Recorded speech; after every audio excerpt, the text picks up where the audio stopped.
नमस्कार, मैं अशोक कुमार पांडे और स्वागत है आपका टीसीएच पर। नरेंद्र मोदी शेर कहे जाते थे, 56 इंच का सीना कहा जाता था और जाने क्या क्या कहा जाता था। और राहुल गांधी को पप्पू कहने की कोशिश इन लोगों ने की थी, लेकिन हुआ यह है कि 56 इंच का सीना जो है वो 56 इंच के बंदर में तब्दील हो गया है। नारे गली गली लग रहे हैं और शेर वाली जो छवि है उसका ये हाल है कि संसद के अंदर आने की हिम्मत नहीं हुई। आखिरी दिन संसद में आए, वंदे मातरम चल रहा था। वंदे मातरम में भी अगर आप वीडियो देखेंगे तो जुबान नहीं हिल रही है, खामोश है, क्योंकि वंदे मातरम गा नहीं सकते। और उसके बाद तुरंत संसद की कार्यवाही स्थगित कर दी गई और मोदी जी और शाह साहब उठकर चले गए।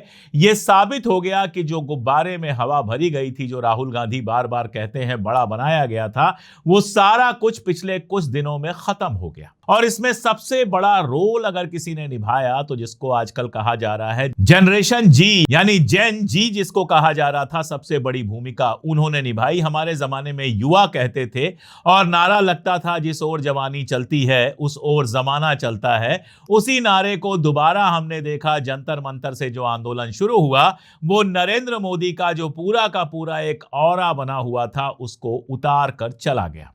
और यह आंदोलन अब कितना मजबूत हो चुका है, नरेंद्र मोदी के लिए मुश्किल कितनी बढ़ चुकी है, यह तब समझ में आता है कि इसके बाद वाली जो पीढ़ी है जिसको जनरेशन अल्फा कहा जा रहा है, यह भी कहानी बहुत मजेदार है। जनरेशन अल्फा का इस्तेमाल पहली बार 2008 में हुआ था। ऑस्ट्रेलिया के रिसर्चर हैं मार्क मैक्रिंडल, उन्होंने किया था। इसके पहले एक्स वाई जेड जी सब हो गया था, लेकिन अंग्रेजी के अक्षर खत्म हो गए। तब ग्रीक वर्णमाला से पहला अक्षर अल्फा लिया गया। इसके पहले जितने हैं सब अंग्रेजी में है, एक्स हो जी हो सब अंग्रेजी से है, लेकिन ये अल्फा से है। तो ये पीढ़ी वैसे ही पिछला सारा कुछ धुल कर आई है। और इसको जिस तरह से देखा गया है सड़क पर, यकीन कीजिए नरेंद्र मोदी की रातों की नींद गायब होगी। पूरा का पूरा आईटी सेल इनके सामने बर्बाद हो गया है। आईटी सेल कुछ कर नहीं पा रहा है, इनके खिलाफ कोई केस नहीं कर सकते। 18 छोड़िए, ये 14, 15, 12, 13 साल के बच्चे हैं। इनको एंटी नेशनल नहीं कह सकते, इनको मुसलमान नहीं कह सकते, इनको खालिस्तानी नहीं कह सकते, इनको पाकिस्तानी नहीं कह सकते। ये ऐसे बच्चे हैं जो हमारे आपके घरों के हैं और गरीब बच्चे हैं। दरअसल पिछले 11 साल में बातें कितनी भी की गई, लेकिन एक बात भक्त से भी आप पूछिए कि एक कोई इलाका बताइए जहां सुधार हुआ हो, तो वो नहीं बता पाएंगे। कुल मिलाजुलाकर कहेंगे सड़कें, तो सड़कों की क्या हालत है वो आपने पिछले दिनों में देखा है। 10-11 साल में इन्होंने जो कर्म किए थे वो अब इनके सामने आ रहे हैं। अंग्रेजी में कहते हैं कर्मा इज अ बिच। और कहावत यह है कि आपसे मिलने कोई आए ना आए, आपके कर्म जरूर मिलने आते हैं। तो जो करप्शन हुआ है वो सामने दिखाई दे रहा है। एयरपोर्ट बन रहा है तो वहां पानी बह रहा है, सड़कें बन रही हैं तो पता नहीं कितनी जगह से धंस जा रही हैं, पुल बन रहे हैं तो उनमें छेद हो जा रहा है, संसद बन रही है तो पता चल रहा है कि पोर्च नहीं बना है, सांसद भीग रहे हैं, महंगाई लगातार बढ़ती जा रही है। 10 लाख करोड़ रुपए बैंक बट्टे खाते में डाल चुके हैं, यानी एक तरह से डूब चुका है वो पैसा। महंगाई लगातार बढ़ रही है, उसके लिए किसी को बताने की जरूरत नहीं है। और इन सब के बीच नए स्कूल खोलना या स्कूलों को बेहतर बनाना छोड़ दीजिए, इन्होंने लगातार स्कूल बंद कराया है। अब देखिए, जो गरीब का बच्चा होता है ना, उसके पास आगे बढ़ने का एक ही ख्वाब होता है, पढ़ लिख लो, कुछ सीख लो, अच्छी नौकरी मिल जाएगी तो जिंदगी बेहतर हो जाएगी। लेकिन सरकारी स्कूलों का जो सत्यानाश किया गया है वो पूरे देश में दिखाई दे रहा है। कहीं बिल्डिंग में छत गिर रही है, कहीं बैठने के लिए कुर्सियां नहीं है बच्चों के, कहीं टीचर नहीं है, टीचर अपनी मनमानी कर रहे हैं, क्योंकि वहां अमीर का नहीं गरीब का बच्चा पढ़ता है जिसके साथ वो कुछ भी कर सकते हैं। अब इस आंदोलन ने यह किया कि उन बच्चों को सड़क पर लाने का मौका दे दिया। मैं एक एक करके आपको गिनाता हूं जो खबरें बाहर आई हैं, इसके अलावा जाने कितनी खबरें होंगी। झारखंड के गढ़वा जिले में मलय सिंह नाम के एक शिक्षक थे जिनका तबादला कर दिया गया। वो शिक्षक शानदार रहे होंगे, बच्चों के पसंदीदा रहे होंगे। तो बच्चे सड़क पर उतर आए, सड़क को जाम कर दिया, प्रदर्शन किया। जब पुलिस और प्रखंड के प्रमुख पिंकू पांडे समझाने गए तो विवाद बढ़ गया। छात्र पत्थर चलाने लगे और छात्रों ने मांग की कि शिक्षक का तबादला रद्द किया जाए ताकि उनकी पढ़ाई चलती रहे। उत्तर प्रदेश के हमीरपुर का तो मामला ही अलग है, ग्राम पंचायत है चंदूपुर, जहां तक सड़क जो जाती है मुख्यालय से वो बुरी तरह से टूटी फूटी है। बच्चे तिरंगा लेकर सड़क पर आ गए और 5 किलोमीटर चलते हुए पैदल गए, 5 किलोमीटर चल के, और कलेक्ट्रेट के अंदर घुस गए, प्रदर्शन किया और कहा हमारी सड़क बनवाओ, हमारी सड़क नहीं बनेगी तो हम बाहर पढ़ने कैसे जाएंगे। और फाइनली अफसरों को जाना पड़ा उनके गांव सड़क बनवाने के लिए। उत्तर प्रदेश के फतेहपुर की, वैसे मैं बताऊं उत्तर प्रदेश में आज जब मैं बात कर रहा हूं तो खबर यह आई है कि इलाहाबाद यूनिवर्सिटी के अंदर भी छात्रों ने प्रदर्शन किया है अपनी मांगों को लेकर, और वो मांग कर रहे हैं कि यूनिवर्सिटी के अंदर छात्र संघ को भी बहाल किया जाए ताकि छात्र अपने मुद्दे उठा सके। फतेहपुर की बात कर रहे थे, यूपी की ये दूसरी घटना है फतेहपुर की। वहां किशनपुर नाम की जगह है जहां सर्वोदय इंटर कॉलेज है। वहां के 1800 लड़के लड़कियां छात्र छात्राएं सड़क पर उतर गए। उन्होंने साफ पानी, शौचालय, बिजली, पंखा, बेंच नहीं है, ये सारी मांग उठाई। उसके बाद डीआईओएस को वहां जाना पड़ा और ये सब व्यवस्था करने का वादा करना पड़ा। आप किसी भी गांव में चले जाइए, किसी प्राइमरी स्कूल को देख लीजिए, 90% प्राइमरी स्कूलों की हालत खराब है। और वो गुस्सा बच्चों के अंदर आ रहा है कि हमारे अंदर जो एक ख्वाब था कि हम पढ़ के कुछ आगे बढ़ेंगे, ऐसे स्कूलों में ऐसे टीचर से पढ़कर हमें कुछ नहीं मिलने वाला। मध्य प्रदेश में जो मामला है उसको समझिए आप। बच्चे बसों में चढ़ के स्कूल जाते थे और बस का किराया बढ़ा दिया गया। बस का किराया बढ़ाने का मतलब माँ बाप का खर्चा बढ़ जाना। ये वो गरीब बच्चे हैं जिनके माँ बाप के पास इतना पैसा नहीं होता है। तो ये आ गए सड़क पर और लड़कियों ने नारा लगाया, विधायक जी हमारा किराया कम करो, बच्चों को लूटना बंद करो। और सड़क पर उन्होंने बाकायदा जुलूस निकालकर प्रदर्शन किया। ये मध्य प्रदेश के विदिशा का मामला है। यूपी में बीजेपी की सरकार है और मध्य प्रदेश में भी बीजेपी की सरकार है, लेकिन यह मामला सिर्फ बीजेपी की सरकार का नहीं है। कोई भी सरकार हो, प्राइमरी स्कूलों की हालत लगातार खराब होती गई है। उत्तराखंड की बात कर रहा हूं, खटीमा की। एकलव्य मॉडल आवासीय स्कूल है, वहां बच्चों ने आंदोलन किया और 3 दिन तक आंदोलन किया। क्यों?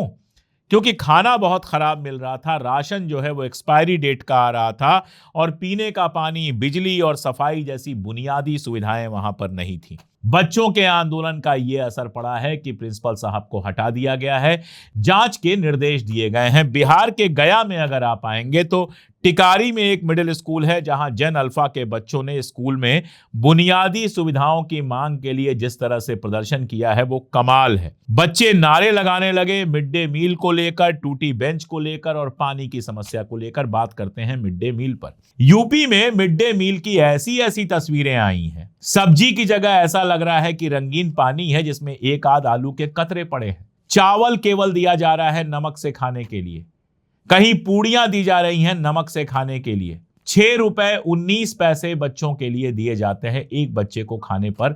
मैं आपको 6 रुपए 19 पैसे देता हूं, जरा निकलिए अपने शहर में चाहे जहां भी रहते हो और देखिए कि क्या उसमें 2 रोटी और सब्जी भी आपको मिल सकती है। योगी जी 50,000 रुपए महिलाओं को देने वाले हैं क्योंकि चुनाव सर पे है और चुनाव जीतने के लिए महिलाओं को मुफ्त में पैसा बांटना बहुत जरूरी है। हर जगह पैसे बंट रहे हैं मुफ्त के, लेकिन ये पैसे आ कहां से रहे हैं? ये बच्चों के खाने का पैसा काट के आ रहे हैं, ये अस्पताल की दवाओं का पैसा काट के आ रहे हैं। बच्चे कांवड़ लेकर जाएंगे तो उनके ऊपर फूल बरसाएंगे, लेकिन बच्चे स्कूल में जाएंगे तो ऐसी सब्जी मिलेगी जो जानवर भी नहीं खा सकता है। जेल से भी बदतर खाना बच्चों को मिलेगा। आप बताइए बच्चों के अंदर गुस्सा भरेगा या नहीं भरेगा? राजस्थान के बांसवाड़ा की समस्या समझिए, जहां पर बच्चे स्कूल में आ गए सड़क पर। स्कूल में टीचर नहीं है। ऐसे ऐसे स्कूल है जहां एक टीचर कक्षा 1 से लेकर 5वीं तक सबको पढ़ा रहा है। एक टीचर है, 2 टीचर हैं, नहीं टीचर हैं। चाहती ही नहीं है सरकार की स्कूलों में बच्चे पढ़ें। यही तो वजह है कि नए स्कूल खुलने की खबर नहीं आती है, पुराने स्कूल बंद होने की खबर आती है। लगातार स्कूलों को बंद किया जाता है। प्राइमरी स्कूल इसीलिए गांव-गांव में बनाए गए थे कि बच्चे अपने गांव में ही स्कूल में जाकर पढ़ सकें। अब स्कूलों को क्लब किया जा रहा है, 5 गांव का मिलाकर एक स्कूल बना दिया जाएगा, यानी छोटे से बच्चे को अपने गांव से उठकर दूसरे गांव में जाना पड़ेगा। 2 किलोमीटर, 4 किलोमीटर, 5 किलोमीटर पैदल चल के जाना पड़ेगा, तब वो जाके स्कूल में पढ़ पाएगा। यह ऐसी सरकार है जो पढ़ाना ही नहीं चाहती है। बांसवाड़ा वाली घटना मैं आपको बता रहा था। बच्चों ने स्कूल के गेट पर ताला लगा दिया और छात्रों की मांग थी कि स्कूल में जो लंबे समय से टीचर हैं नहीं, उन टीचरों की भर्ती की जाए। क्या गलत मांग थी बताइए? बच्चे पढ़ना चाहते हैं और आप टीचर नहीं दे सकते। कॉन्ट्रैक्ट पे रख दिए जाते हैं, नहीं रखे जाते हैं। एक एक टीचर को 5-5 क्लास पढ़ानी होती है। कभी जनगणना कर रहे हैं, कभी जानवरों की गणना कर रहे हैं, कभी कुछ कर रहे हैं। पढ़ाने के अलावा उनसे सारा काम करवा लिया जाता है। मिड डे मील का मैं बताऊं, 11 अगस्त की एक रिपोर्ट है जिसमें यूपी के हरदोई के प्राथमिक विद्यालय कोटरा से एक वायरल वीडियो आया है। यह हमने भी आपको दिखाया था। बच्ची की थाली देखिए, जले हुए चावल हैं, बेहद पतली दाल है और जो सब्जी है उसको सब्जी कहना बहुत मुश्किल काम है।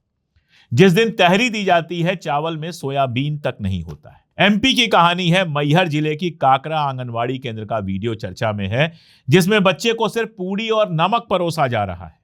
जांच का आदेश दिया गया। एक तो सरकार पैसा देती नहीं है, जो देती है उसमें जबरदस्त करप्शन होता है।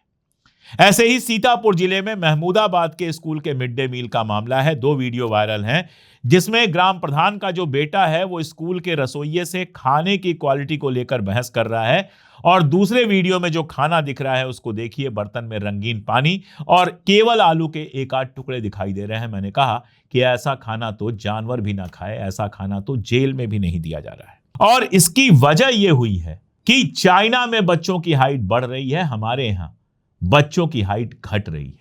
अंडा दिया जाएगा तो लोग तमाशा करने आ जाएंगे, नॉनवेज है, वेज है। दुनिया अपने बच्चों को प्रोटीन खिला रही है। प्रोटीन का अंडे से बेहतर कोई सोर्स नहीं है।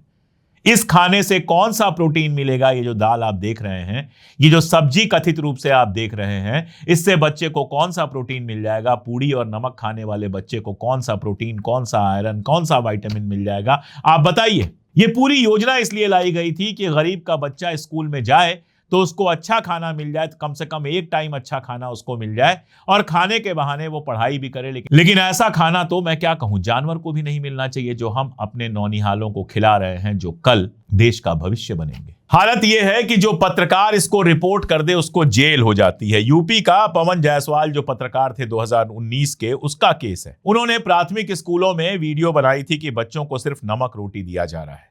उसके बाद उनके खिलाफ एफआईआर कर दी गई। रोटी नमक नहीं ठीक कराया गया, उन्हीं के खिलाफ एफआईआर कर दी गई।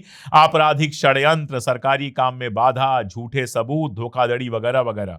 बाद में पुलिस ने उनको क्लीन चिट दे दी, लेकिन लंबे समय तक वो फंसे रहे। इसका मतलब यह है कि गलती जो बता दे उसको आप जेल में भेजने की तैयारी कर रहे हो और खुद जो काम कर रहे हो वो दुनिया देख रही है। दरअसल इस पूरे आंदोलन ने इसी चीज को जमीन पर ला दिया। आज सरकार की हिम्मत नहीं है केस वेस करने की। इन बच्चों पर कोई केस नहीं कर सकता, क्योंकि दुनिया जानती है कि बच्चे झूठ नहीं बोलते। बच्चे वही कह रहे हैं जो देख रहे हैं। ये किसी पार्टी के मेंबर नहीं है, ये कांग्रेस के, सपा के, बसपा के कहीं के मेंबर नहीं है। ये बच्चे हैं जो अपना भविष्य चाहते हैं और इन बच्चों ने वो राज खोल दिया है जो दुनिया से नरेंद्र मोदी और उनके सरकार के लोग छुपा रहे थे। जो विकास का सारा नाटक फैलाया गया था उसको नंगा कर दिया है। और इसीलिए वो एक कार्टून कई बार आता है कि शेर के खाल में कोई छोटा जानवर है और खाल जब ऊपर लटका दी गई है तो वो जानवर बाहर निकल के आया है। वही हालत इस सरकार की हो गई है। 56 इंच का सीना, फला ढिमका, ये विकास, वो दुनिया भर के तमाशे सब जनता के सामने बिल्कुल क्लियर हो गए हैं। और यही वजह है कि आज भारतीय जनता पार्टी तमाम नाटक करने के बावजूद इसका मुकाबला नहीं कर पा रही है। मैं बार बार कह रहा हूं कि देखिएगा, इनके जाने का वक्त आ गया है। पर्दा निकल गया है, पर्दा उतर गया है, जाने का वक्त आ गया है। और ये जो लड़ाई शुरू हुई है, ये लड़ाई बहुत आगे तक जाएगी।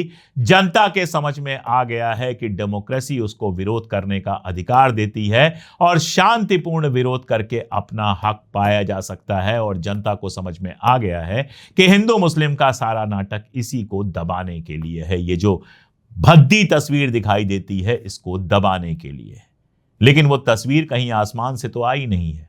हमारे अपने लोग उन परिस्थितियों से रोज रूबरू हो रहे हैं, दो चार हो रहे हैं। तो कहां से संसद में बोलने की हिम्मत आएगी, कहां से जवाब देने की हिम्मत आएगी?